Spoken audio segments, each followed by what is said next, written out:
My name's Rianna. I'm a journalist with the BBC and I've been carrying out some research about the experiences of models. For almost 3 years, I've been investigating a dark secret in the US fashion industry. At the heart of this secret was one man, the man behind one of the biggest fashion brands in the world. He was viewed as a form of genius. The modern-day founder of Abercrombie&Fitch, Mike Jeffries. My investigation has taken me across the US, speaking to men who say they were exploited and abused. I think it's rarely considered that men could be a victim of anything. They face a double stigma, and I don't think that men have quite had their Me Too movement.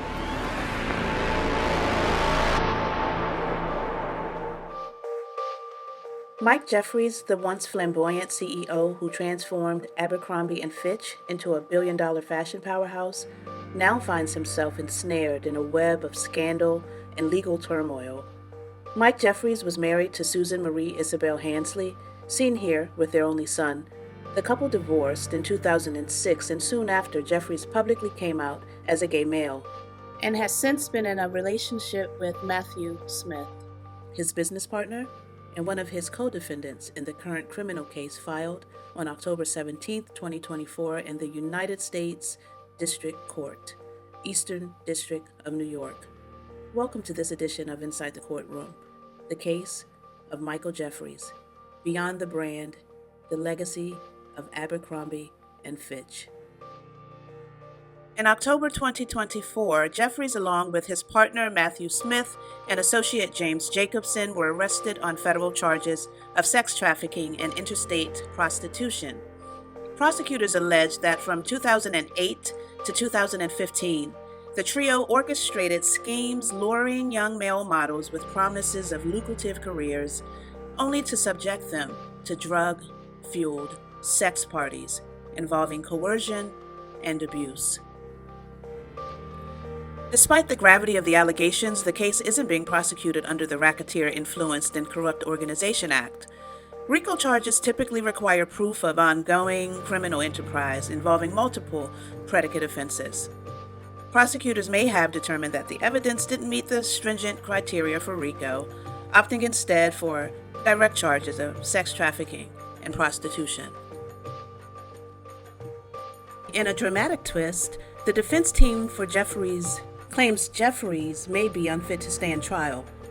On December 23, 2024, his attorneys requested the court grant the unopposed motion to determine competency and an evidentiary hearing to be set after publication of the reports to determine Mr. Jeffries' competency to participate in these proceedings. During the initial and lengthy consultation with Mr. Jeffries, Bieber questioned Mr. Jeffries' attentiveness, focus, competency, and understanding of the legal and factual issues being discussed. The Michael Jeffries who presented himself did not even come close to resembling a master's degree educated individual who was just 9 years earlier the chief executive officer of a publicly traded company, says Mr. Bieber in his court filings. Mr. Jeffries was examined and a significant neurological deficit was identified. On October 26, 2024, Dr. Valdez concluded that Mr. Jeffries currently suffers from dementia with behavioral disturbance, Alzheimer's disease with late onset, and Lewy body dementia. Brian Bieber goes on to say there is reasonable cause to believe that the defendant may presently be suffering from a mental disease or defect rendering him mentally incompetent to the extent that he is unable to understand the nature and consequences of the proceedings against him or to assist properly in his defense. He could avoid trial, leading to the potential dismissal of charges or indefinite postponement. Of course, if found competent, he faces a legal battle with significant prison time, enough to land him behind bars for the remainder of his life. So for those of you who are not familiar with this case, let's go back a little bit. The allegations made against Mike Jeffries, James Jacobson, and Matthew Smith are horrific. The arrest this morning served as a validation in their bravery for coming forward and sharing their stories and experiences, and our law firm looks forward to continue representing all survivors of abuse and ensuring that all parties are held responsible. Jeffries will be able to go home to his Palm Beach condo tonight. His partner must remain behind bars until marshals take him to New York to be arraigned. And their employee was also arrested. So the case is in the United States District Court, Eastern District Court of New York. From approximately 1992 to 2014, the defendant, Michael Jeffries, was the chief executive officer of Abercrombie and Fitch, a fashion clothing retailer that owned and operated retail stores around the world. The Jeffries Family Office, the JFO, was established to manage Jeffries' assets. The defendant, Matthew C. Smith, was an employee of the JFO. In addition to managing Jeffries' assets, the JFO employed personnel who facilitated Jeffries and Smith by arranging their travel and managing their properties and financial affairs. The defendant, James Jacobson, also known as Jim Jake or Mrs. Cook, was employed by the defendants, Michael Jeffries and Matthew Smith, to recruit, interview, and hire men to perform commercial sex acts for Jeffries and Smith. From approximately 2008 to 2015, the defendants, together with others, operated an international sex trafficking and prostitution business while also fulfilling their own sexual desires. The defendants, Michael Jeffries and Matthew Smith, through the JFO, recruited, hired, and paid an exclusive set of household staff to facilitate and supervise these events. Among other things, the staff transported men to and from the acts or events, arranged physical spaces for the events, and supervised the men who attended, including, among other things, facilitating the conduct. Jeffries, Smith, Jacobson, and others acting at their direction employed a referral system and interview process that failed to inform men of the details of these events before they attended, including the full extent and nature of the activity that would be required of them. Men were provided with itineraries for the events that did not refer to any type of commercial sex acts, and instead resembled those often sent to models for photo shoots.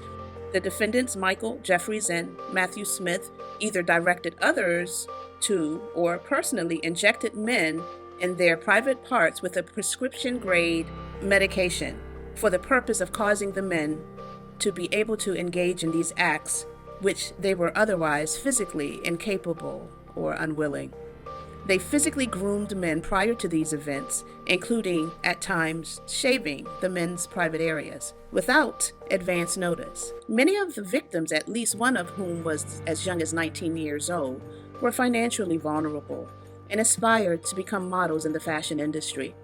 Some victims recruited by the defendants had previously worked at Abercrombie stores or had modeled for Abercrombie. Jeffries, Smith, Jacobson, they used this company to lure young males into their lascivious lifestyle by using Abercrombie and Fitch as leverage. According to some of the victims, these men even staged the hotels to resemble the Abercrombie and Fitch stores, and yet they are only charged with sex trafficking and interstate prostitution. The government will seek forfeiture in accordance with Title 18, which requires the forfeiture of any property, real or personal, that was used or intended to be used to commit or to facilitate the commission of such offenses. If convicted, the defendants each face a maximum sentence of life imprisonment and a mandatory minimum sentence of 15 years. If convicted of the interstate prostitution charges, the defendants face a maximum sentence of 20 years. Jeffries is now 80 years old, Matthew Smith is now 61 years old, and Jacobson is now 71. I took a look at the Bill Cosby case, and of course I've covered the Sean Diddy Combs case. But he's being charged with a RICO, and we have to wait until March of 2025 to even know who his co-conspirators are. He did not get bond, yet Michael Jeffries has two co-conspirators. They've all been attached to Abercrombie and Fitch and using that as leverage to lure their victims, yet there's no RICO for them. So the legal system picks and chooses who they want to give the harsher consequences to, and it's usually black males. And Bill Cosby did not receive bail in the sexual assault case that led to his conviction. In September of 2018, Cosby was sentenced to 3 to 10 years in prison for aggravated indecent assault after being found guilty of drugging and sexually assaulting Andrea Constant in 2004. After his sentencing, Cosby was immediately taken into custody and denied bail. Michael Jeffries, he gets bail. Cosby was sentenced to 3 to 10 years in prison and immediately taken into custody, classified as a sexually violent predator. Despite appeals and efforts to overturn his conviction, he was not granted bail while awaiting the resolution of those appeals. Bill Cosby and his legal team requested bail during various stages of his legal battle. The requests were denied. Both cases highlight systematic abuse of power, with victims accusing wealthy, powerful men of using their privilege to exploit others. However, while Bill Cosby's case is seen as a cornerstone of the Me Too movement, Jeffries has evaded the harsh legal consequences. So let's break this down. Cosby, known as America's Dad, used his celebrity status to gain trust and access to vulnerable individuals. The allegations against him involved drugging and sexually assaulting women, many of whom looked up to him or sought his mentorship.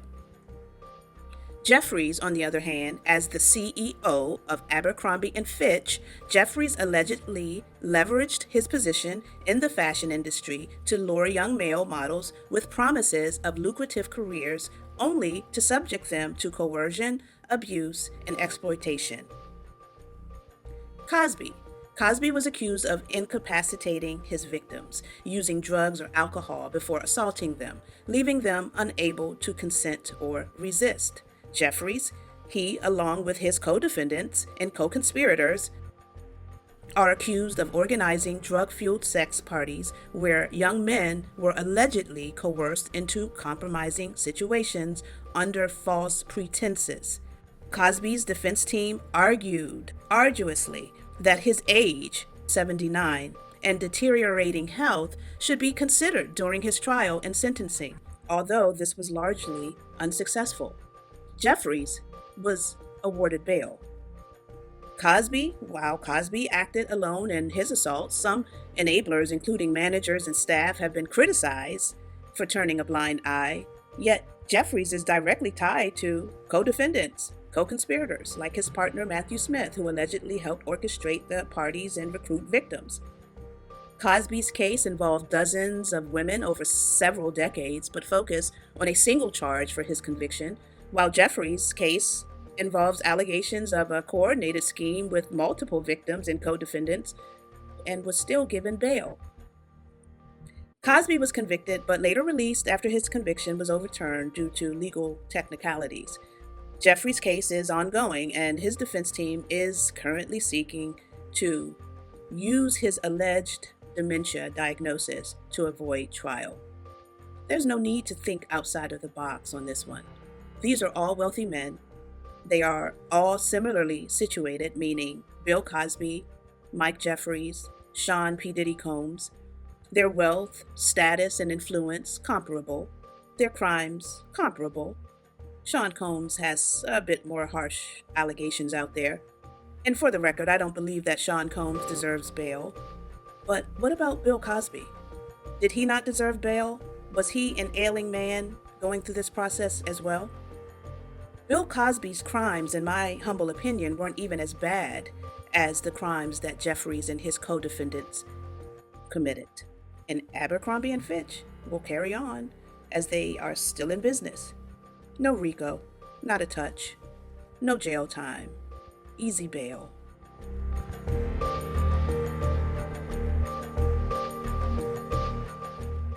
So rather than relying on traditional lawyers, this series explores how careful reasoning and fresh perspectives can shed light on complex legal matters.